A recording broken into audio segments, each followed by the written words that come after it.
Mr. Ed Fries is with us here now. Ed is someone who's actually basically ran all of Microsoft Game Studios from 1996 to 2004. For about 8 years, he basically grew MGS from nothing to about 1,200 employees, was responsible for the first console launch in Microsoft's history, and also had a big role in bringing out a little game called Halo. Thanks, Steve. Yeah, this talks about growing up, which is something I'm still working on. But anyway, I spent 18 years at Microsoft, starting as a summer intern in 1985 until I left in 2004. And this talk is about my time when I was there, time when I was almost constantly in over my head. As an electrical engineer and former TV repairman, we grew up with just electrical components all over the house. We grew up soldering stuff together. We thought just everybody lived like that. My dad would bring home programmable calculators from work, and we would play with those. You know, it's just your typical family life. We had a color TV the size of a washing machine. It had like a 5-inch diagonal screen with, you know. There were no video games back then. Life was dull. The first microprocessors started to appear, and my dad and I built a little kit microcomputer with 7-segment LED displays, and I could program it in machine language to play very simple games, but not much else. One Christmas, Santa brought me an Atari 800, and I just disappeared into the basement with that machine, and you know, it was all over for me.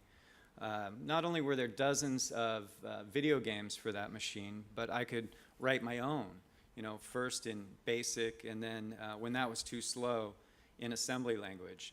I wrote clones of the games I saw in the arcades, Frogger, Space War, Dig Dug. We didn't have the internet back then, but we did have what used to be called bulletin boards. And so I used to share my programs through these bulletin boards. And then one day, a small company called Romox contacted me from California. They had seen my Frogger clone, which I called Froggy. And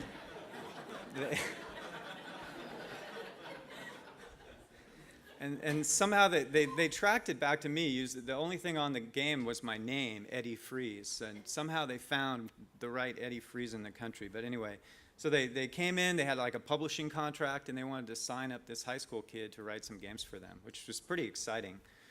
Yeah, so they wanted me to make games for them, but we couldn't just publish a blatant clone of Frogger, right? So they suggested I change the cars into jousting knights and give it kind of a medieval theme, you know? The frog would be trying to reach the princess, but the problem was I had to do everything myself, right? I couldn't really draw a princess, so I just made a big pair of lips. And Princess and Frog was born. The games may not look that impressive, and they're not, but I was just thinking this morning that Frogger game, it was written, it shipped on a 4K ROM cartridge. So 4K, that's 4,000 bytes for everything, the programming, the art, the sound.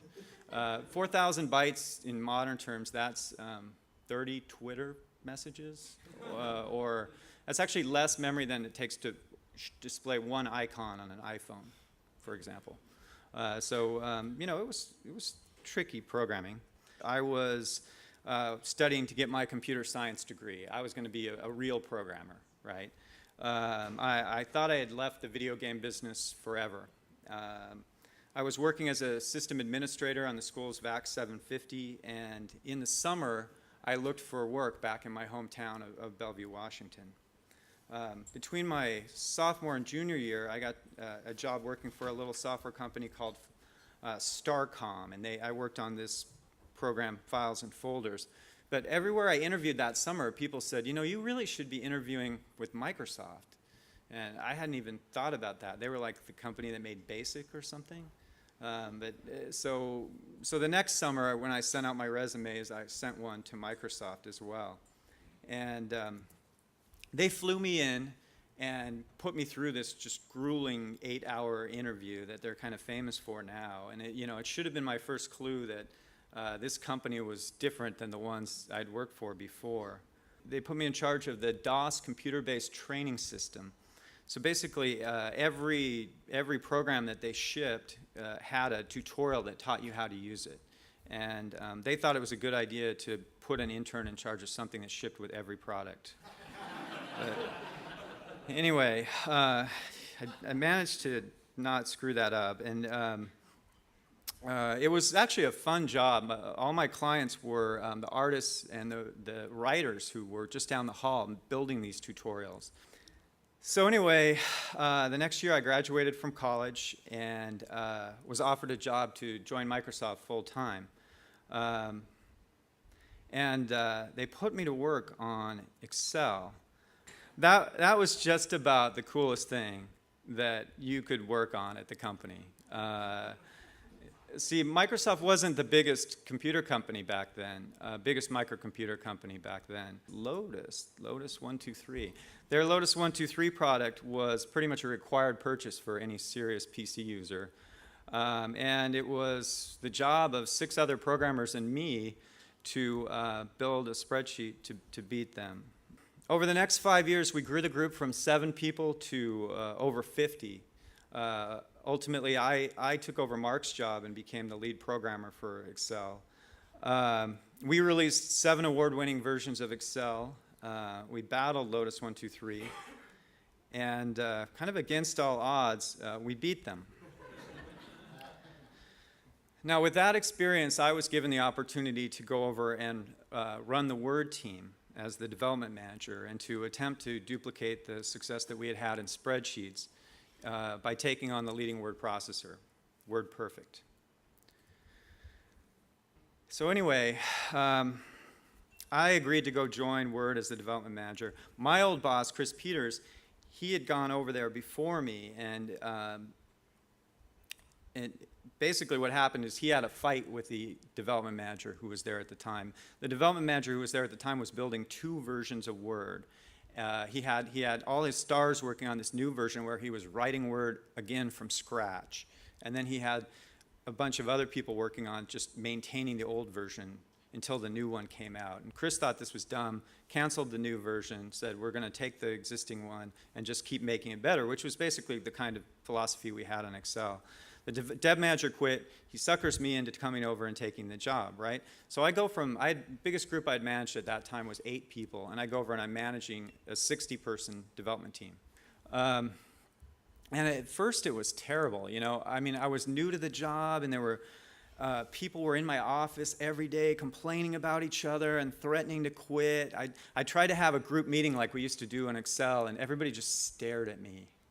And then one day, I realized something really important. I realized this is my group. You know, it's like I can do whatever I want.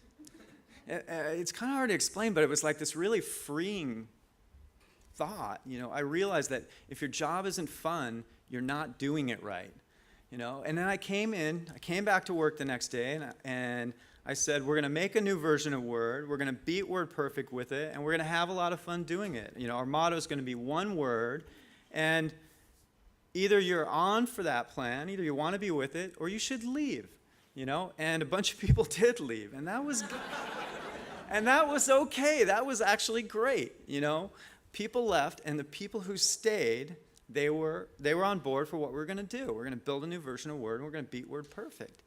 And things got a lot more fun for everybody on the team. A lot more fun for me too, as a manager. So I looked all over Microsoft, trying to decide what to do next. And I had a bunch of interesting offers. I could stay in the Office group and become the general manager of PowerPoint. I could run a newly started internet search group. I could go work on Microsoft TV initiatives. But the more I thought about it, the more I was interested in getting the company into the games business in a more serious way. There was a small games group, mostly doing flight sim, and it turned out that their manager had just left, and there was an opportunity for me to come over and take that group.